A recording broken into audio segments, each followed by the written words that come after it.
year and dynamic for that team. Had a great start, and then the sanctions came out and they dipped from that. Then they recovered, had a good stretch there, and then now they've dipped a little bit again. So, they've been a little bit up and down. Any team going up to Fairbanks, you got to deal with the travel, the time change. So you can have some built-in excuses, but we've got to go play and be ready to play. We talked a little bit about their team today. They've got Tyler Morley sitting at 4th in WCHA scoring. I think Basara is the 6th or 8th in WCHA scoring. Perriaco is one of the top scoring defensemen in the league.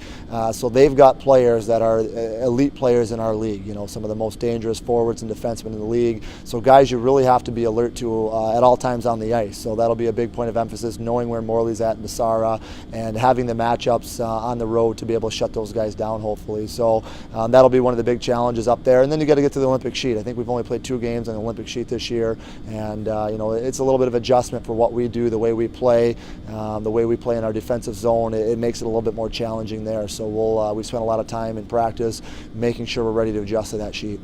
Yeah, I mean, they came in here earlier this year and they scored a lot of goals on us. I think it was 10 the weekend, but so they do have a lot of good offensive players, and Perrienko's a 3rd-round draft pick, so they do have some good players. They haven't been doing so hot, obviously, but I think they can change that around, so we just got to be ready for them. Coach definitely talked about the guys that we have to watch out for. I mean, we might do some line matching, different things like that, but I mean, we played them last time, we got a split, so I mean, a lot of guys are looking at what we did before, and hopefully we can do it again. Definitely, they got a lot of good skating forwards, and we saw that here earlier this year, and but so do we. So I mean, it'll be good for both teams. I think it'll be a really fast-paced game, and it'll be a tough win, but I think we can get 2 this weekend. You have to be a little bit wiser. You can't really commit on pinches too much, and you got to really just watch what you're doing at all times. Bigger ice surface, more room for them.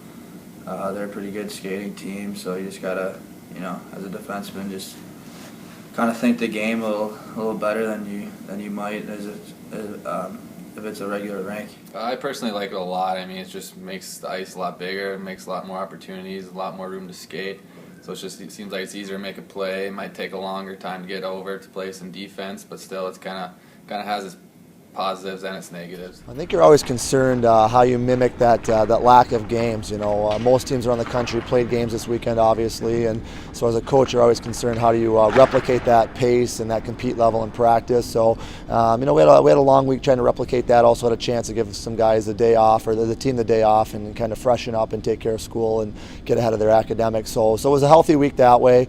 We had the inter-squad scrimmage at Polar Stadium, which we thought was a pretty good for our team. Some different guys get some situations to play in that sometimes they don't get to, and a chance to really expand their roles. So we really stressed how important it was in that regard, and we thought we got a lot out of it. So we tried to stay fresh that way. In terms of preparation for Fairbanks, it ends up kind of challenging your week this week because of the way the travel is. We lose a day of practice because of the long travel up there. So we got a lot of work to get done in Monday, Tuesday of this week because we lose that day in order to be prepared for a good Fairbanks team that's very difficult to play at home.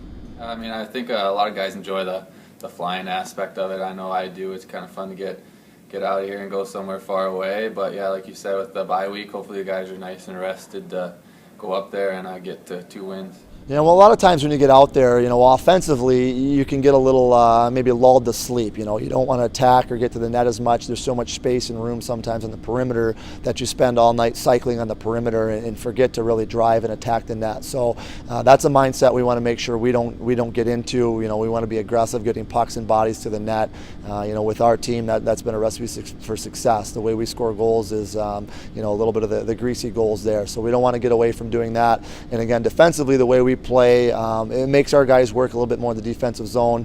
We're not a typical man-on-man team. We've got a little bit more of a surround concept going on, which commits some guys to the strong side of the ice. And if the team we're playing does a good job of switching sides, and it makes a lot of work for our guys in the defensive zone. So you put that workload together with the travel, with the time change, things like that, you really got to be careful in your preparation leading up to it and make sure you're fresh and ready to play.